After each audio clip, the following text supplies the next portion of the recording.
찬송입니다. 481장 찬송하겠습니다. 481장입니다.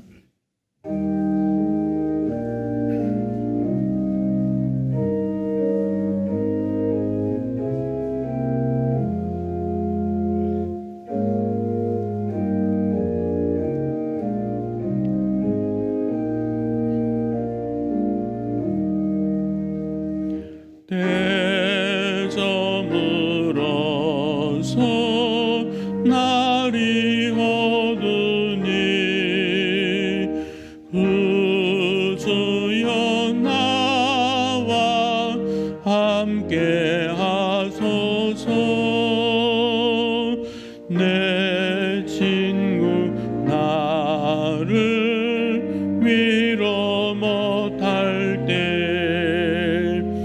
날 돕는 주여 함께 하소서. 내 사는 날이 속히 지나고 이 세상 영광 빨리 지나네.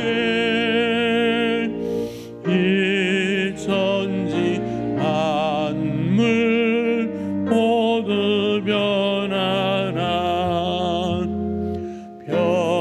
변찮는 주여 함께 하소서. 이 육신 마귀 물리치시니 언제나 나와 함께 하소서.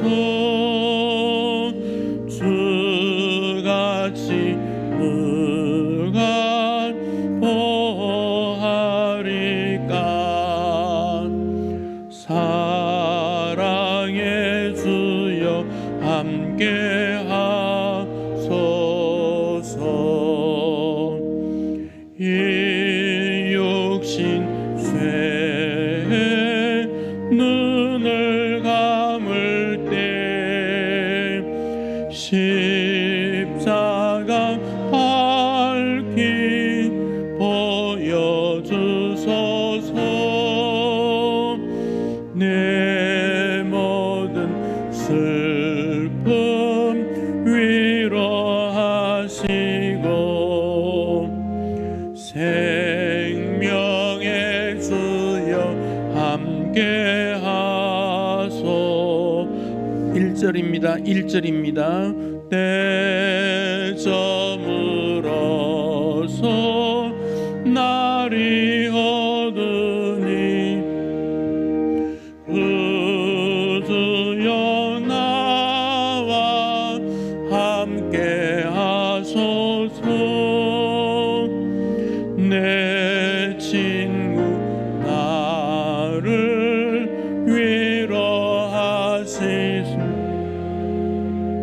날 돕는 주여 함께 하소. 4절입니다. 이 육신 죄에 눈을 감을 때 십자가 밝히 보여주소서. 내 모든 슬픔 위로하시고 생명의 주여 함께 하소서.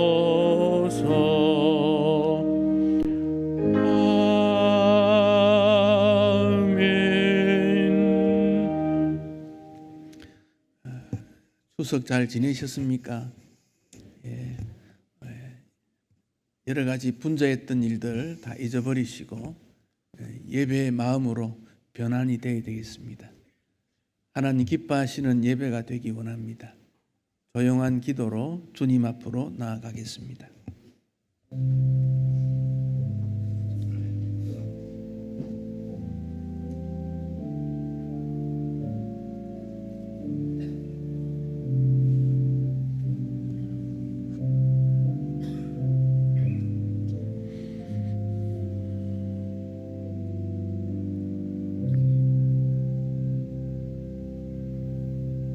여호와여, 내가 만민 중에서 주께 감사하고 문나라 중에서 주를 찬양하오리니 주의 인자하심이 하늘보다 높으시며 주의 진실은 궁창에까지 이르니이다.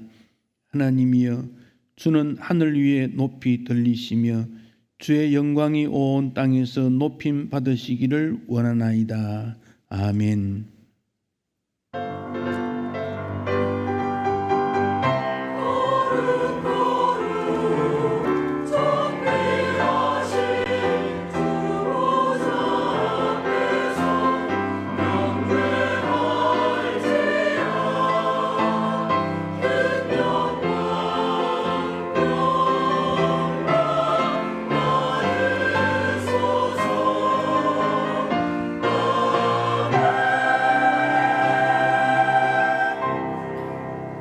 사랑의 주 하나님, 주님 사모하는 마음으로 예배에 나아왔습니다.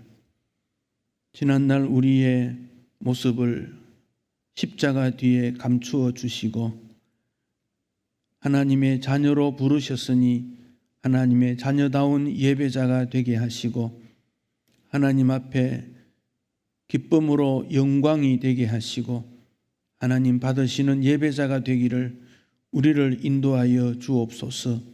성령 하나님이시여 우리의 감정을 다스리시고 지성을 감추어 주셔서 하나님만 섬기며 사랑하며 예배하는 자가 되기를 인도해 주시기 원합니다.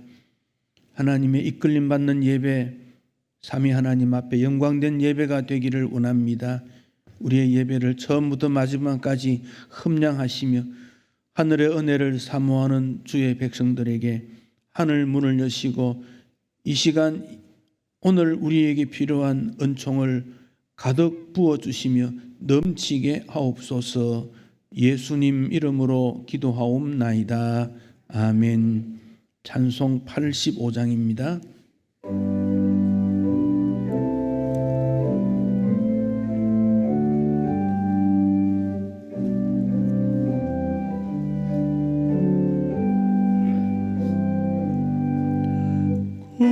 구주를 생각만 해도 이렇게 좋거든. 주 얼굴 배울 때에야 얼마나 좋으랴.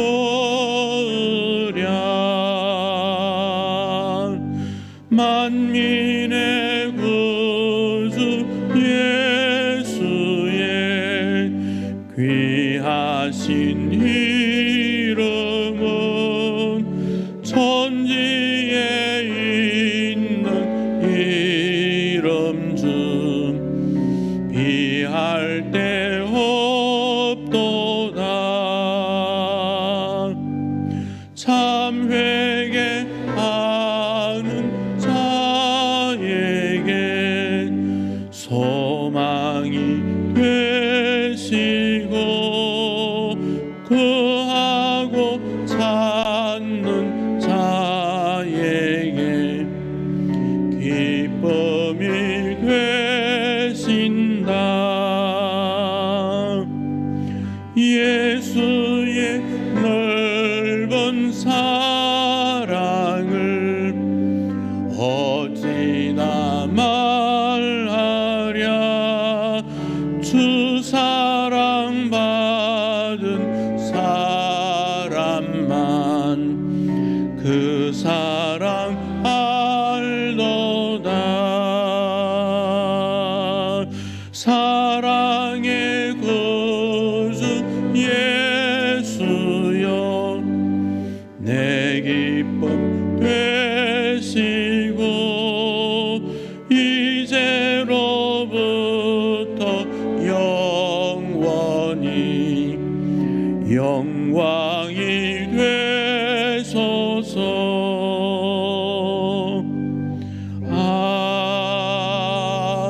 아멘. 우리 명절을 지나오며 많은 사람을 만나고 여러 생각을 하면서 혹 신앙인에서 벗어난 생각과 말은 없었는가 이 시간 돌아보며 참회의 기도를 올리기 원합니다. 기도하시겠습니다. 하나님 아버지, 사랑하고 겸손해야 하라는 주의 말씀을 기억하지만은 사람을 만나고 대할 때 그렇게 하지 못했습니다. 내 만족 때문에 가족, 친척, 이웃에게 손실을 주지 않았나 돌아봅니다. 먼저 섬기고 사랑해야 하는 예수님의 마음을 담지 못하였습니다. 움켜잡기를 원했지 손을 펴지 못하였음을 주 앞에 고백합니다. 혹 우리 중에 죄로 인하여 괴로워하며 이리저리 구르며 비틀거리며 혼돈에 빠져있는 자가 있지는 않는지요. 주님, 우리를 사랑하여 십자가를 지셨는데 예수님의 흘리신 보혈과 약속의 말씀을 의지하여 용서를 구하옵나니 우리의 죄가 동이 서에서 먼 것처럼 멀리 멀리 옮겨지게 하옵소서. 우리를 새롭게 하시고 정결하게 하옵소서. 여호와 하나님의 인자하심을 의지하옵나니 용서의 은혜를 허락해 주시며 사죄받은 자로 예배자가 되도록 새롭게 하여 주시옵소서. 주의 자비로우심을 의지합니다. 새롭게 하여 주시옵소서. 예수님 이름으로 기도하옵나이다. 아멘. 사람이 흑암과 사망의 그늘에 앉으며 곤고와 쇠사슬에 매임은 하나님의 말씀을 거역하며 하나님의 뜻을 멸시함이라. 이에 그들이 그 환난 중에 여호와께 부르짖음에 그들의 고통에서 구원하시되 흑암과 사망의 그늘에서 인도하여 내시고 그들의 얽어맨 줄을 끊으셨도다. 여호와의 인자하심과 인생에 행하신 기적으로 말미암아 그를 찬송할지로다. 아멘. 사도신경으로 우리의 신앙을 고백하겠습니다. 나는 전능하신 아버지 하나님 천지의 창조주를 믿습니다. 나는 그의 유일하신 아들 우리 주 예수 그리스도를 믿습니다. 그는 성령으로 잉태되어 동정녀 마리아에게서 나시고 본디오 빌라도에게 고난을 받아 십자가에 못 박혀 죽으시고 장사된 지 사흘 만에 죽은 자 가운데서 다시 살아나셨으며 하늘에 오르시어 전능하신 아버지 하나님 우편에 앉아 계시다가 거기로부터 살아있는 자와 죽은 자를 심판하러 오십니다. 나는 성령을 믿으며 거룩한 공교회와 성도의 교제와 죄를 용서받는 것과 몸의 부활과 영생을 믿습니다. 아멘. 교동문 대교리문답 105문입니다. 주보 3면에 있습니다. 내용이 조금 길지만은 조금 천천히 읽는다는 마음으로 교독하겠습니다. 대교리문답 제105문 제1계명에서 금하는 죄들은 무엇입니까?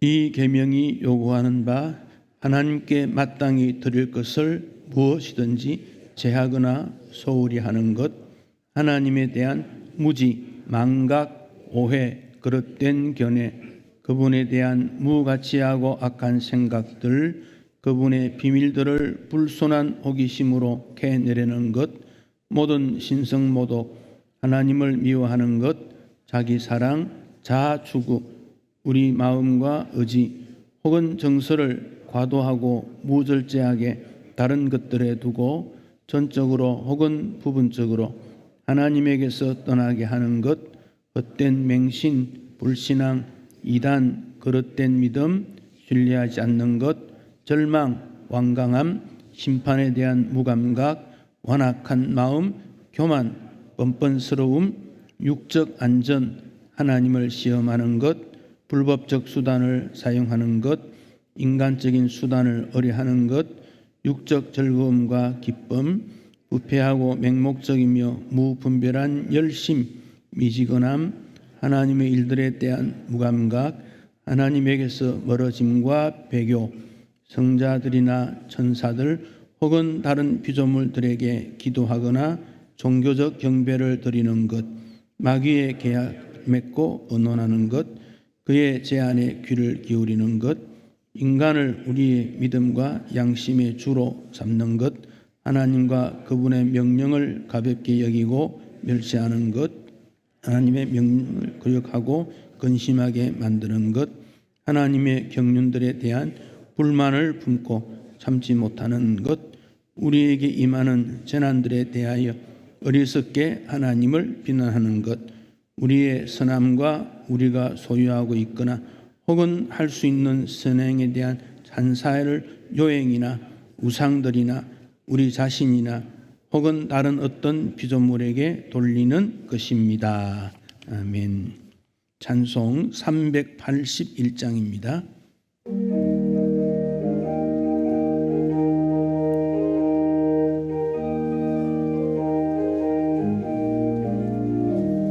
나 캄캄한 밤 죄의 길에 방황했으나 주 거신 사랑 비칠 때 곧 어둠 떠났네. 사랑의 빛 오늘 내 맘에 사랑의 빛 항상 있도다. 내가 예수 믿고 죄짐 벗은 후 마음속에 항상 그 빛 있도다. 저 검은 구름 하늘 덮고 풍랑이 일어나 온 세상 캄캄하여도 내 맘에 빛인데 사랑의 빛 오늘 내 맘에 사랑의 빛 항상 있도다. 내가 예수 믿고 죄짐 벗은 후 마음속에 항상 그 빛이 있도다. 나 빛 가운데 행할 때에 주 함께하니 이 모든 세상 등지고 나 전진하리라. 사랑의 빛 오늘 내 맘에 사랑의 빛 항상 있도다. 내가 예수 믿고 죄짐 벗은 후 마음속에 항상 그 빛이 있도다. 나 비거진 저들 반거이 나갈 때에 저 영광스런 그 열매 다 추수하겠네. 사랑의 빛 오늘 내 맘에 사랑의 빛 항상 있도다. 내가 예수 믿고 죄짐 벗은 후 마음속에 항상 그 빛이 있도다. 나 잠시 후에 영광의 빛 내게 비칠 때 그 영광스런 주 얼굴 나 친히 뵙겠네. 사랑의 빛 오늘 내 맘에 사랑의 빛 항상 있도다. 내가 예수 믿고 죄짐 벗은 후 마음속에 항상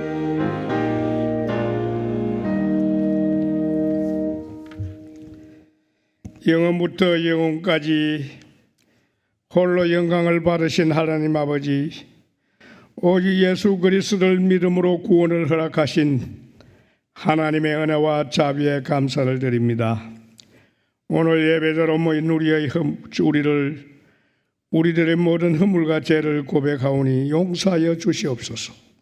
이 시간 우리로 하나님이 기뻐 받으시는 예배를 드림으로 땅에 기름진 복과 하늘의 신령한 복이 우리의 교회와 우리의 가정, 우리의 자녀, 우리의 생업 가운데 풍성히 임하게 하옵소서. 사랑의 주님, 이 백성과 이 나라를 불쌍히 여겨 주시옵소서. 어려운 정치와 경제, 외교, 이 모든 것을 주께서 간섭하시고 인도해 주시옵소서. 남북 간 미북 간 평화 협상의 진전이 있게 하옵시고, 하나님 아버지여 9월 한국 각 교단 총회로 한국교회가 거듭나게 하시며 주님 기뻐 받으시는 믿음의 지도자를 세워주시기를 소원합니다. 교회를 이끌어 기도합니다. 지난 50년 동안 우리 교회와 함께하여 주신 하나님 아버지, 주님의 은혜에 감사합니다. 우리 교회를 통해서 이루어 가실 주님의 역사를 바라보며 하나님의 전신갑주를 입고 영적 정쟁에서 승리하는 교회로 이 교회를 세워주시옵소서. 우리 신청 강속의 성도들의 삶이 늘 하나님과 가까이 주님 중보 기도하는 공동체가 되게 하시며 영적 전쟁의 승리로 교회와 지역사회를 변화시키는 빛과 소금의 역할을 잘 감당하는 건강한 교회로 세워주시옵소서. 오직 의인은 믿음으로 살리라 하신 주님, 오직 믿음으로 구원의 은총을 전하는 신촌 강서교회가 되기를 소원합니다. 사랑의 하나님 아버지, 우리의 부모들이 범사에 형통한 믿음의 부모들이 되게 하여 주시옵소서. 우리의 자녀들이 범사에 형통한 자녀들이 되게 하여 주시옵소서. 우리의 교회 학교 10대, 20대, 30대 우리의 미래 세대들이 참으로 하나님 앞에 잘 양육되어지는 자녀들이 되게 하여 주시옵소서. 우리의 성도들이 범사에 형통한 주님의 충성된 일꾼들이 되게 하여 주시기를 간절히 소원합니다. 교육부서마다 영적, 양적, 질적 부흥이 일어나게 하옵소서. 추석 명절로 출장 중인 주의 자녀들의 기경길을 안전하게 인도해 주시옵소서. 이 시간에도 투병 중에 있는 주의 자녀들을 긍휼히 여기소서. 빠른 회복을 주께서 허락하여 주시옵소서. 하나님 아버지, 주님께서 사랑하시는 주의 세우신 목사님께 영적 지도력과 말씀의 능력을 주시옵소서. 말씀이 선포될 때에 은혜와 진리의 말씀이 선포되게 하옵소서. 모든 교역자들로 사명을 잘 감당할 지혜와 능력을 주시옵소서. 그들에게 염려와 걱정이 없게 하여 주시옵소서. 오늘 이 시간에 시온성가대의 찬양을 주께서 기뻐 받으시고 홀로 영광을 받으시옵소서. 하나님 아버지, 예배에 참여하지 못하는 주의 자녀들을 이 시간도 함께하여 주시고 그들에게도 자비를 베풀어 주시옵소서. 이름 없이 빛도 없이 섬기는 주의 종들을 기억하여 주시옵소서. 이 시간에도 주께서 우리의 찬양과 기도와 우리의 말씀 듣는 모든 일들로요, 우리 주 하나님의 영광을 돌리는 귀하고 복된 시간이 되게 도와주시옵소서. 이 모든 말씀을 살아계신 우리 주 예수 그리스도의 이름으로 간절히 기도하옵나이다. 아멘.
에스겔 13장 1절부터 보시겠습니다. 구약 성경 1165페이지 있습니다.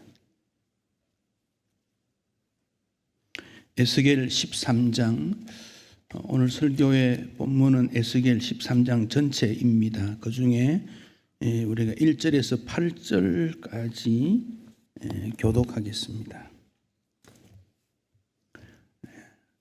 에스겔 13장 1절, 여호와의 말씀이 내게 임하여 이르시되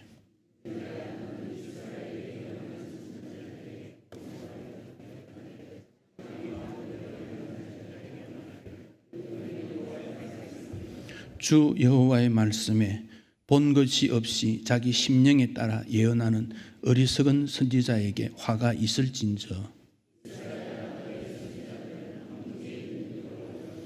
너희 선지자들이 성 무너진 곳에 올라가지도 아니하였으며 이스라엘 족속을 위하여 여호와의 날에 전쟁에서 견디게 하려고 성벽을 수축하지도 아니하였느니라.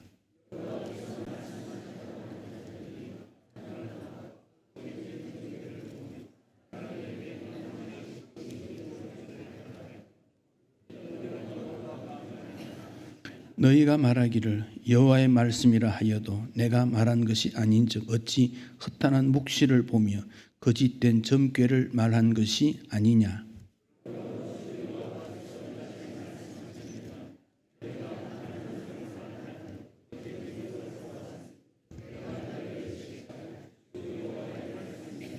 아멘. 우리 하나님의 나라와 세상 나라는 완전히 다릅니다. 물론 세상 나라에서도 하나님 나라의 요소들이 있습니다. 세례 요한이 전도하고 있는데, 복음을 전하고 있는데 예수님이 오셨어요.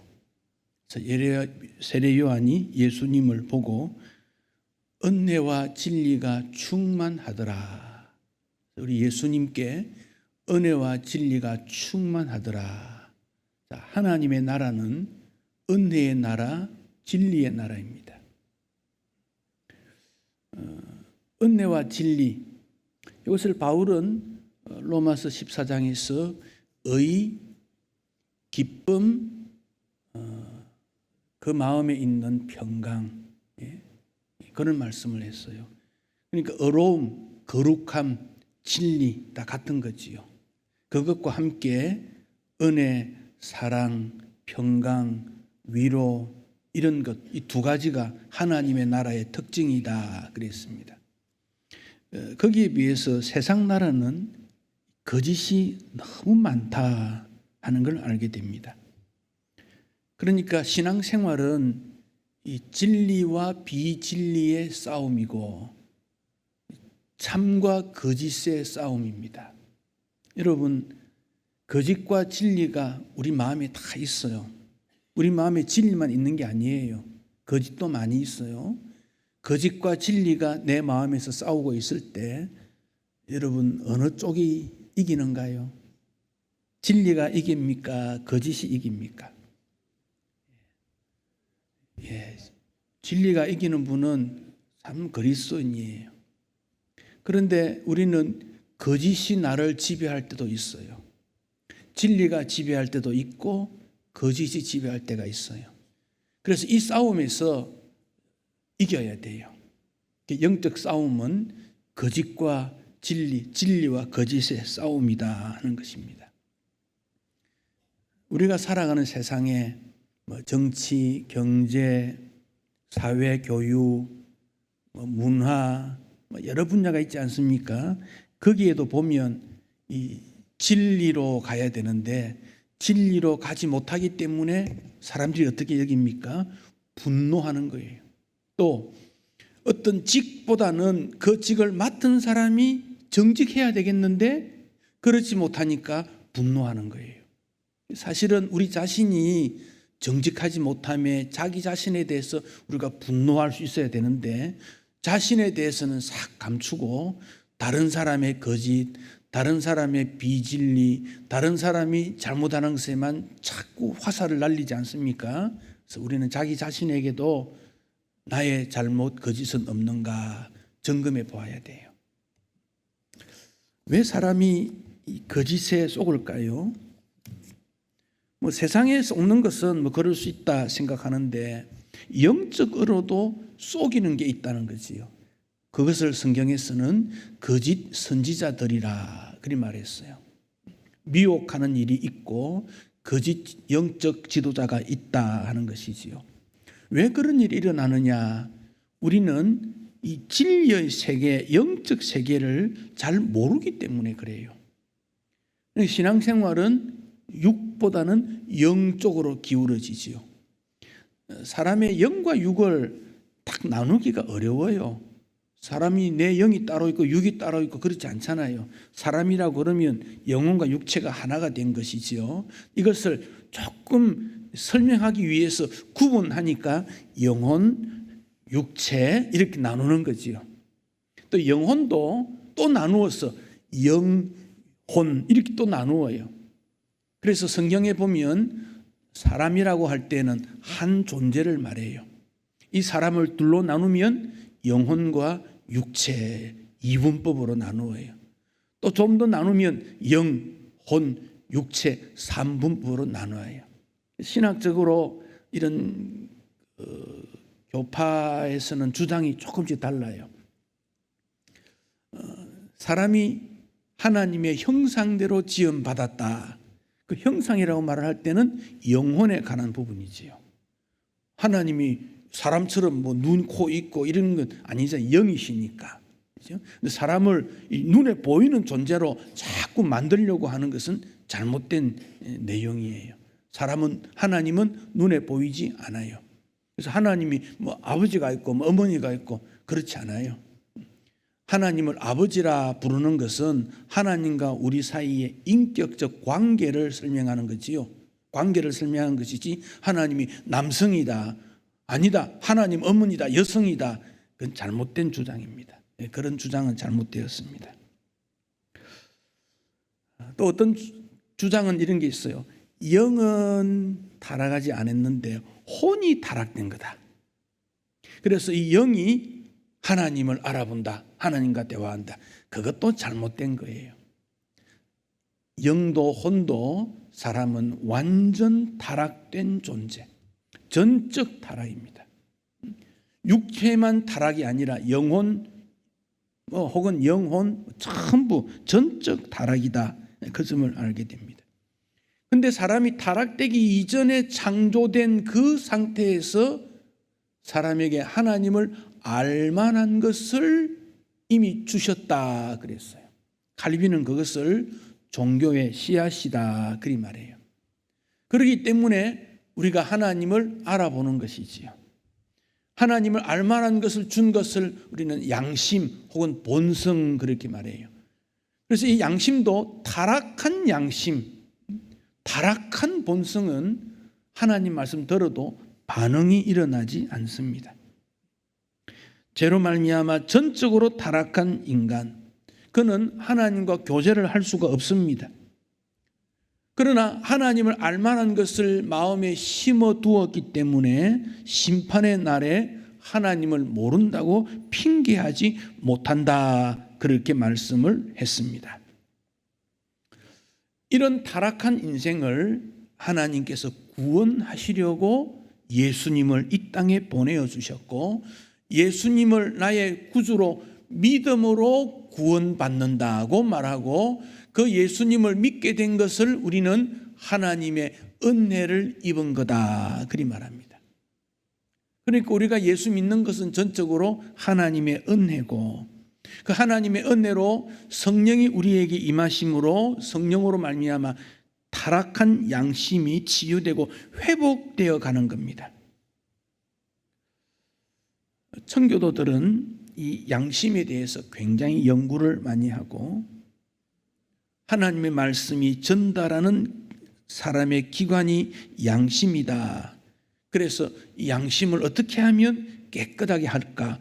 회개, 갱신 이런 것들을 강조해 왔습니다. 예수님께서도 말씀하시기를 진리의 성령이 오시면 그가 너희를 모든 진리 가운데로 인도할 것이다. 그래서 성령께서 우리에게 임하면, 성령이 임함으로 말미암아 나타난 현상들, 은사 받는 그 목적, 그것보다 더 중요한 것이 성령이 우리에게 마음에 계시는 것, 성령의 임재함, 그리 말이에요. 내재함, 성령이 내 마음에 계신다는 것이죠. 성령이 내 마음에 계시는 것을 더 중요하게 여기고, 성령이 계심으로 말미암아 드러나는 어떤 열매들이 있어요. 사랑이나 온유나 이런 예수님의 성품을 닮아가는 것이나, 예수 믿지 않는 사람에게 예수 믿게 하는 전도하는 일이나, 혹은 성령의 은사가 나타나기도 해요. 뭐 방언도 하고 병 고침도 일어나고 여러 가지 일들이 일어날 수 있습니다. 그러나 중요한 것은 성령이 우리 마음에 임함으로 우리가 깨끗해지는 것을 중요하게 여깁니다. 그런데 오늘 읽었던 본문에 보면 거짓 선지자가 있다. 이 거짓 선지자가 없으면 얼마나 좋겠어요. 거짓 선지자가 있다.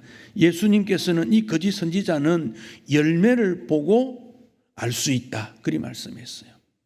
좋은 나무를 심었는데 나쁜 열매를 맺을 수 없다. 왜 그렇습니까? 좋은 나무는 뿌리도 좋고 줄기도 잎도 꽃도 열매도 좋기 때문에 그래요. 그러나 나쁜 열매는 좋은 것을 맺을 수가 없어요. 근데 우리는 나쁜 나무였습니다. 범죄 타락해서. 그런데 우리를 싹 잘라버리고 좋은 나무에 딱 접붙임이 되므로 이제 좋은 나무로부터 영향을 받아 좋은 열매를 맺게 되었지요. 그게 우리의 존재입니다. 그래서 우리는 예수님의 은혜로 구원받았으니 감사하다, 그렇게 말합니다.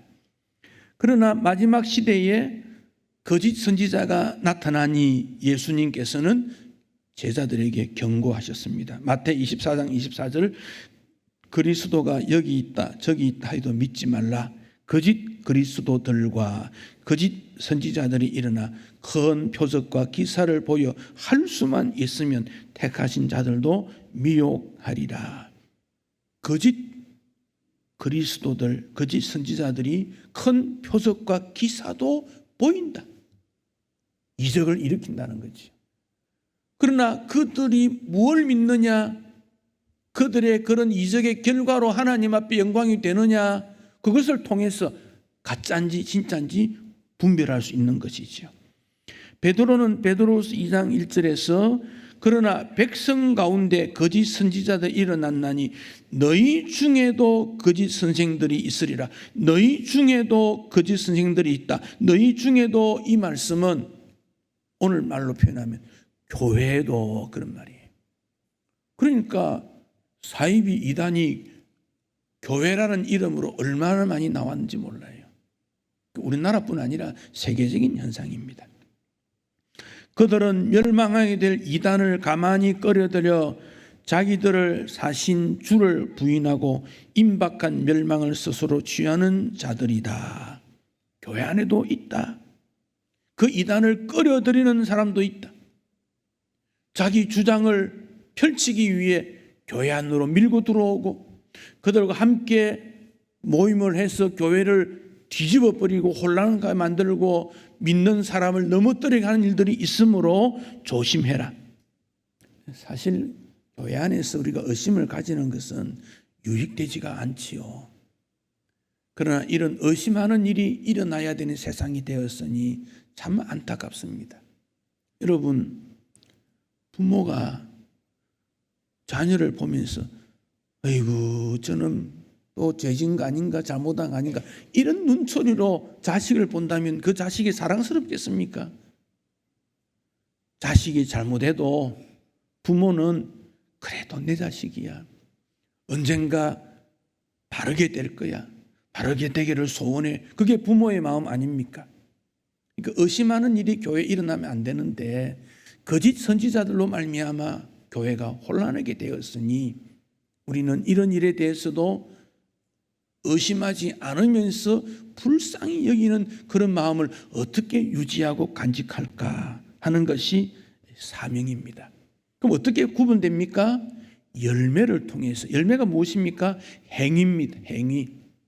그 사람이 어떤 행위를 하고 있는가? 어떤 삶을 살고 있는가? 어떤 태도로 다른 사람을 대하는가? 이런 것을 통해서 알 수 있다 하는 것이지요. 예루살렘 안에도 참된 선지자가 있고 거짓 선지자가 있습니다. 바벨론의 포로로 잡혀온 거기도 참된 선지자가 있고 거짓 선지자가 있어요. 하나님께서는 예루살렘에는 예레미야를 중심해서, 바벨론 포로 가운데는 에스겔을 중심해서 하나님의 나라를 이끌어 가시면서 거짓 선지자를 조심해야 된다, 그렇게 권면하고 있습니다. 자, 그럼 어떤 사람이 거짓 선지자인가? 자, 2절을 다시 보겠습니다. 인자야, 이건 에스겔 선지자라고 부르는 것이죠. 너는 이스라엘에 예언하는 선지자들에게 경고하여 예언하되, 경고 예언 조심해라 그 말이죠. 그 다음에 자기 마음대로 예언하는 자, 이게 거짓 선지자입니다. 자기 마음대로 예언하는 자. 선지자가 예언한다는 말은 하나님 말씀을 전한다는 거지요. 하나님 말씀을 읽어주거나 풀이해주거나 해설하거나 뭐 이런 거 다 포함되는 것이지요. 그런데 자기 마음대로 해석하고 풀어서 미혹한다, 그런 말입니다. 기독교 역사에서 보면 부흥사고 믿음의 앞선 분들도 한순간 혹은 한때 거짓 예언하는 경우도 있어요. 우리가 긴장해서 조심해야 되는 이유가 여기 있습니다. 18세기에 영국의 존 웨슬레와 함께 조지 휘필더, 이 두 사람이 영국 기독교의 핵심입니다. 그리고 이 영국에서 미국으로 복음이 막 전달되는 그런 때문에 이 두 사람이 다 중심이 되어 감리교를 확성했죠. 복음운동, 열정적인 운동을 일으켰죠. 그 가운데 조지 휘필더는 아주 탁월한 설교가로 인정을 받았습니다. 그는 영국에서 미국까지 13번을 왕복했다 그래요. 오늘날처럼 교통편이 좋으면 그렇겠다 하지만 그때 배를 타고 가는 시대 아닙니까? 시간 많이 걸리면서 미국 가서 설교하고 대집회 부흥회를 인도하고 영국 돌아오고, 미국에서 대각성 운동, 요즘 같으면 부흥회를 7번 일으켰던 사람이 조지 휘필더라는 사람이에요. 물론 이 사람의 소속은 성공회지만은 감리교적인 그런 새로운 운동을 일으킨 사람이지요. 그런데 이 조지 휘필더가 어느 날 자기 아들이 아주 심한 병에 걸려서 죽을 입장에 걸립니다. 마음이 참 괴롭지 않습니까? 자녀에게 그런 어려움이 있어. 물론 그 당시 자녀가 많아요. 존 웨슬레의 형제가 19명이라 그러지 않습니까? 그래도 하나님이 주신 자녀가 아프니까 기도를 계속 하는데 어느 날 기도하는 중에 하나님께서 아들을 살려주겠다, 이런 생각이 딱 떠오르는 거예요. 그래서 설교하면서 하나님께서 내 아들을 살려주신다고 예언을 했어요. 그런데 그 아들 결국 죽고 말았습니다. 그 시대의 최고의 영적 지도자인데 자기 마음에 이끌린 대로 설교를 하게 된 것입니다. 조지 휘필더는 그 사건 때문에 충격을 받고 6개월 동안 설교를 안 했다 그래요. 자숙하는 기간을 가진 거지요. 그러니까 자기 마음대로 예언하는 것은 얼마나 위험한 일인가. 여러분, 이것을 오늘에 우리가 비추면 자기 마음대로 신앙생활하는 거예요. 성경의 가르침은 이렇는데 나는 이것을 내 나름대로 해석해서 이렇게 섬긴다, 자기 마음대로 섬기는 거예요. 여기에 대한 도전이 우리에게 있어요. 그래서 신앙을 하나님 중심, 성경 중심, 교회 중심 이렇게 표현하는 이유는 내 신앙이 정말 하나님 중심인가? 하나님 말씀에서 위배되지 않는가? 교회에 유익이 되는가? 딱 기준점이 있잖아요.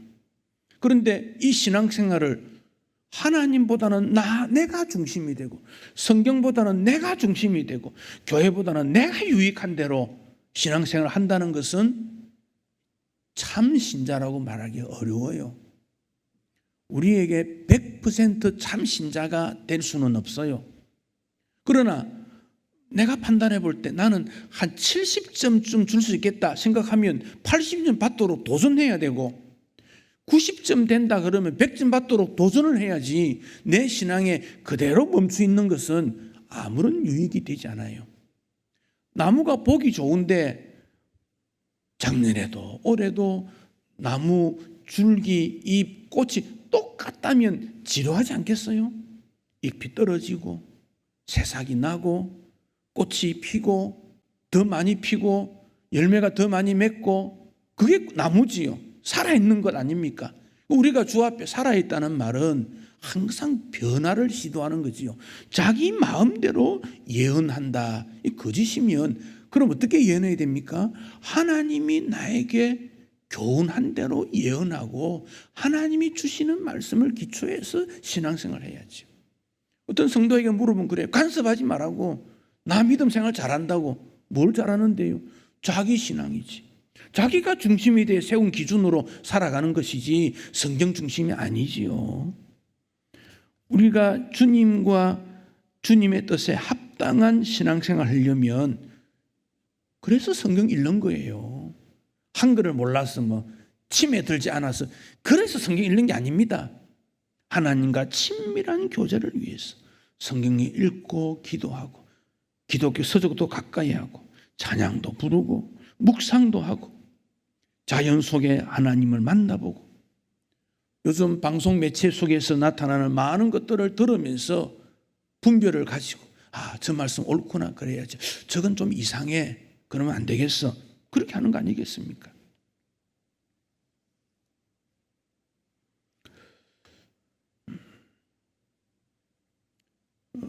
또 이런 말씀을 했습니다. 4절 보십시다. 4절. 자, 이스라엘아 너희 선지자들은 뭐라고 했습니까? 황무지에 있는 여우 같다. 여우 같다. 물론 여기는 여우는 어떤 경우냐? 황무지라는 곳은 완전 사막이다. 그건 아니에요. 비가 많이 오지 않으니까 땅이 부석부석하고 굴이 많이 있고 그런 곳이죠. 그 여우가 어떻습니까? 몸을 숨겼다가 자기에게 유익되면 싹 나와서 특히 썩은 고기 먹고 가고 자기 이익을 탐하는 것 이게 여우지요. 거짓 선지자는 이런 황무지에 있는 여우가 같다. 자, 여러분 18절을 한번 보실까요? 18절. 근데 이런 거짓 선지자들 중에 여자들이 많았던 것 같아요. 17절에 보면 너 인자야 너희 백성 중 자기 마음대로 예언하는 여자들에게 경고하며 여자들 조심하십시오. 남자라고 또 예외다 그렇게 하면 또 안 됩니다. 다 조심하는데 특별히 그런 경우 여자들이 많았다는 거예요. 자, 18절 이르기를 주 여호와의 말씀에 사람의 영혼을 사냥하려고 목적이 뭡니까? 사람을 미혹합니다. 손목마다 부적을 꿰고 키가 큰 자나 작은 자 머리 위에 수건을 만드는 여자들. 자, 19절에 너희가 두어 웅큼 보리와 두어 조각 떡을 위하여 나를 내 백성 가운데 욕되게 하여 거짓말을 고지 듣는 내 백성에게 거짓말을 지어내는 일들이다. 자, 이게 무슨 말입니까?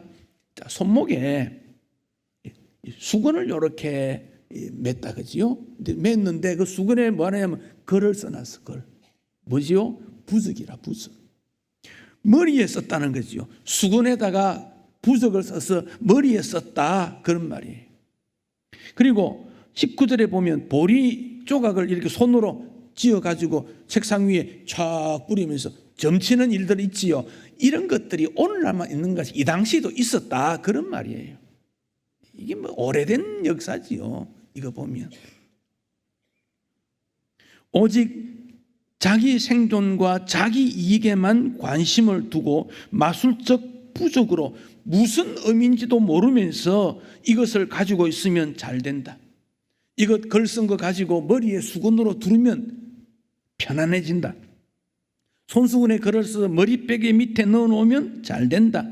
미래를 점치고 죽었던 어떤 신 이름을 부르면서 불러내는 신용을 하는 이런 모든 일은 거짓이다.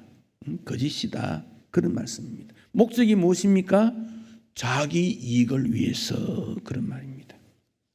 자기 이익을 위해서. 13장 10절에 보면 그들은 하나님의 백성들을 유혹하는데 평강이 없는데 평강이 있다라고 말한다. 그들은 어떤 자냐? 담을 쌓는데 회칠한 담과 같은 존재이다. 그런 뜻입니다. 10절로 16절에 담 쌓는 내용이 나옵니다. 여러분, 담은 어찌해야 됩니까? 기초가 튼튼해야 돼요. 이번에 그 태풍 올라왔는데 담이 넘어져서 밑에 어떤 사람이 사고가 났다. 보도에 나왔지 않습니까? 제가 군에 있을 때 옆에 그 담이 한 30m 정도 되는데 기초가 약했어요. 비가 많이 온 어느 날 아침에 나가보니까 담이 넘어져 버렸어요. 밑에 거기가 그 출퇴근하는 사람 버스도 있고 사람도 대기하고 있었는데 낮에 그랬으면 큰 사고 났을 거예요. 그래서 부대에 알렸더니 나와가지고 기초를 다시 전부 긁어내고 튼튼하게 하고 조금 언덕 높은 데서는 물이 빠지도록 길도 만들고 새로 만들었습니다. 그런데 기초가 약한데 페인트 칠만 잘 해놓으면 그게 튼튼하게 되겠습니까? 거짓 선지자의 모습이지. 우리가 주님 앞에 나올 때 마음과 영적으로 무장되지 못하고 외모만 잘 갖추는 것, 외모도 갖춰야 되겠지요. 그러나 외모만 갖추는 것은 안 된다 그 말이죠. 형식적 신앙생활은 안 된다. 그 점을 강조하고 있습니다. 예레미야나 에스겔은 이스라엘 백성들의 잘못으로 바벨론의 포로가 끌려가 70년 고생하게 될 거다. 거짓 선지자들은 아니야, 2년 만에 예루살렘으로 돌아가게 될 거야. 여러분, 누구 말 듣겠어요? 앞으로 여러분이 평생 고생해야 됩니다. 이 말 듣겠습니까? 2년만 고생하면 편안한 날 온다. 2년 거기에 끌려간 거지요. 하나님의 나라는 멀리 또는 가까이 이 땅에서 말씀 가운데 십자가 지는 정신으로 좁은 길로 가야 되는데 지금 당장 이 어려움만 지나면 나중에는 평편한 대로 나오니까 걱정하지 말라. 여러분, 신앙생활은 좀 무겁고 힘이 듭니다. 그러나 영혼을 향하여 나아가야 되는 것이지 좁은 세상에 보아서는 안 된다 하는 것입니다. 예레미야 28장 16절에 보면 하나냐라고는 거짓 선지자가 2년만 지나면 포로에 들어온다라고 했는데 그는 그의 7월 달에 죽고 말았습니다. 하나님 말씀에 어긋난 예언을 하면 안 되는 것이지요. 마태 7장 15절에 거짓 선지자가 양의 옷을 입고 나타나는데 실제로는 노략질하는 일이다. 고린도후서 11장 14절 사탄이 광명의 천사로 나타나게 된다고 말씀하고 있습니다. 13장 6절에서 말씀하시는 대로 허탄한 묵시를 보며 거짓 점괘를 말하는 것이 아니냐 외치고 있습니다. 여러분, 오늘 예배 나올 때 어떤 마음으로 오셨습니까? 오늘 헌금 얼마 해야 되지? 누구 만나서 뭘 해야 되지? 오늘은 찬양이 뭘까? 그 설교가 일주일 동안 기초가 될까? 여러 생각했지 않겠습니까? 가장 중요한 것은 나는 오늘 하나님 앞에 예배로 영광 돌리는 거다. 그걸 가장 깊이 생각해야 됩니다. 예배의 목적을 잃으면 안 돼요. 예배 마쳤더니 식사하래서 했더니 이게 식사도 아닌 것 같다. 밥 먹으러 온 거 아닙니다. 간단하게 허기 면하고 오후에 힘을 내서 예배하는 게 목적이다. 내 생애의 핵심은 하나님 영광이요 예배다. 그게 목적이 되어야 된다는 것이죠. 다른 것에 목적 두면 안 됩니다. 다른 게 목적 두면 이게 맞지가 않아요. 하나님 영광이다. 그 점을 항상 기억해야 됩니다. 예수 이름으로 구원받는 것이다. 믿음으로 사는 것이다. 외모가 타고나고 언변이 좋을지라도 거짓 선지자 거짓 길로 가서는 안 된다. 하나님께서 에스겔을 통해서 그 시대에 그의 백성들에게 주셨고 오늘도 그렇습니다. 에스겔 13장에 보면 내 백성이라는 말이 7번이나 나옵니다. 23절에 보면 중간쯤에 내가 내 백성을 너희 손에서 건져내리니 하나님께서는 그의 백성을 구원하시겠다는 선포를 주셨고 오늘 우리는 그래서 구원받는 대상이 되었지요. 에스겔 13장에 여호와의 말씀 혹은 여호와의 말이라는 말이 10번이나 나옵니다. 말씀의 중요성을 다시 한번 우리에게 강조하고 있습니다. 하나님이 누구십니까? 내 인생을 주권자가 되시고 은혜를 베풀어 주셔서 우리는 구원받는 자임을 다시 한번 확인해야 됩니다. 예수 십자가 아닌 다른 방법으로 천국 간다고 가르치는 것은 거짓 선지자고 황무지의 여우와 같고 회칠한 담 같으므로 그런 가르침을 따라서는 안 된다, 그렇게 말씀했습니다. 오직 예수로 구원받는 것입니다. 거짓 선지자도 참 나쁘지만 거짓 선지자에게 미혹되어 속는 따라가는 사람도 어리석은 자입니다. 그래서 우리는 어리석지 않도록 하나님 말씀을 늘 가까이 해야 됩니다. 여러분 개인적으로 하나님 말씀을 읽고 그 말씀의 의미의 뜻을 분석하고 실천해야 돼요. 말씀을 많이 안으므로 성경 퀴즈에 대해 상 받기 위해서가 아니고 그 말씀을 통해 내 믿음이 정말 그런가를 확인해보고 증거하고 정인이 될 수 있어야지요. 모세가 민수기에서 나와 같은 선지자를 너희를 위해 일으켜 세울 테니까 너희들은 그의 말을 들어야 된다고 말씀했어요. 즉 예수님을 보내주시겠다는 것을 바울이 이미 예언을 했지요. 모세가 예언을 했지요.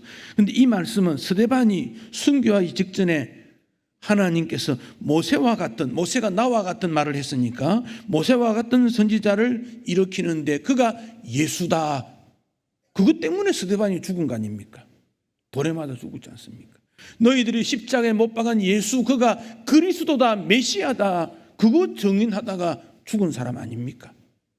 거짓을 향하여 진리를 외침으로 생명을 내어놓는 그를 우리는 순교자라 그리 말합니다. 오늘날에는 이 순교의 개념이 너무 약화되어 버렸어요. 그러나 참 순교는 예수님을 외치고 예수님을 말하고 예수님을 증언하다가 생명을 잃는 그가 순교자입니다. 오늘 우리에게 거짓과의 싸움에서 예수만이 구원자고 하나님만이 우리의 경배를 유일하게 받으실 분입니다 라고 외치고 살아가는 그는 순교자적 정신으로 사는 주의 백성입니다. 진리에 앞서고 우리 주님 이 땅에 오실 때 칭찬받는 진리의 종의 길을 걷는 모든 성도 되시기를 축복합니다. 봉헌하겠습니다.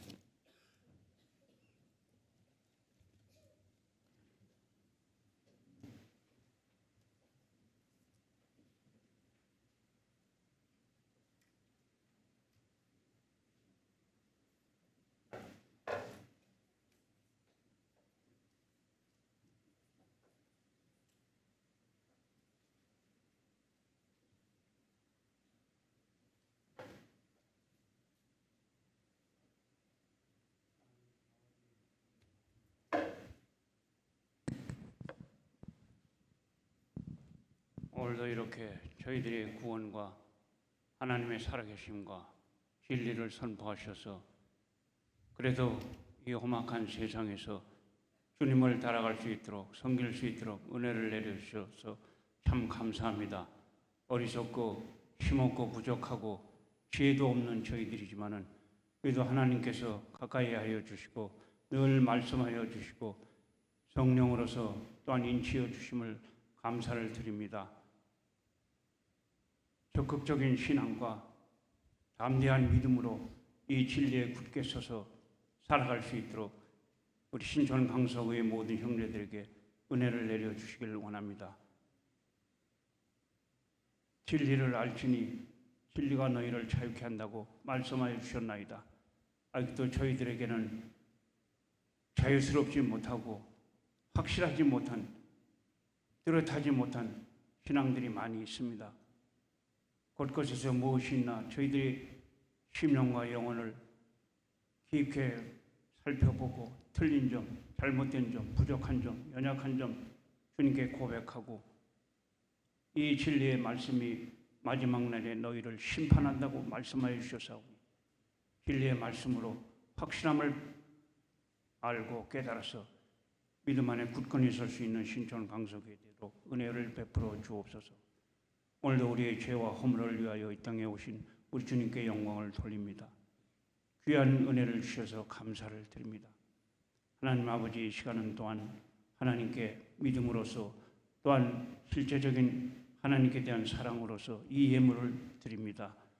진실하게 바친 우리 신촌 강석 형제들을 축복하여 주시옵고 그네들의 심령과 영혼의 상태와 경제적인 상태와 생활의 상태를 다 아시는 주님이시오니 간절함으로 드린 우리 형제들을 하나님 아버지 그 능력의 손길로 어루만져 주시사 하나님 변화시켜 주옵소서.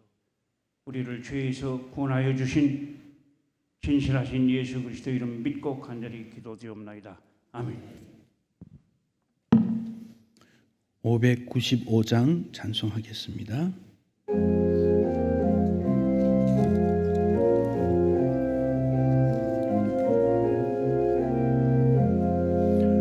나 맡은 본분은 구주를 높이고 문 영혼 구원 얻도록 잘 인도함이라. 부르심 받들어 내 형제 섬기며 구주의 뜻을 따라서 내 정성 다하리. 주 앞에 모든 일 잘 행케 하시고 이후에 주님 배울 때 상 받게 하소서. 나 항상 깨어서 늘 기도드리며 내 믿음 변치 않도록 날 도와주소서.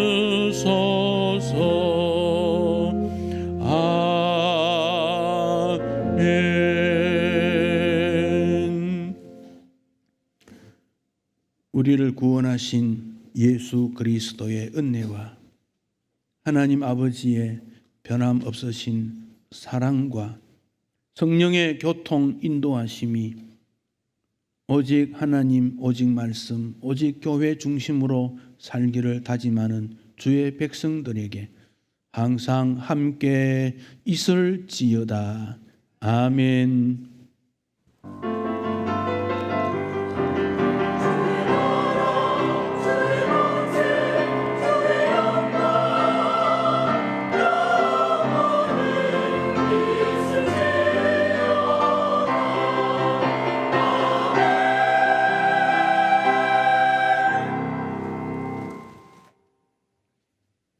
교회 소식은 우리 주보 한 두 번, 전체 앞에서부터 뒤끝까지 한 두 번 읽으시면 좋겠습니다. 우리 옆에 분들과 추석 명절 잘 지내셨는지 좀 인사 나누시고 또 즐거운 시간 가지시면 좋겠습니다. 예배를 마쳤습니다.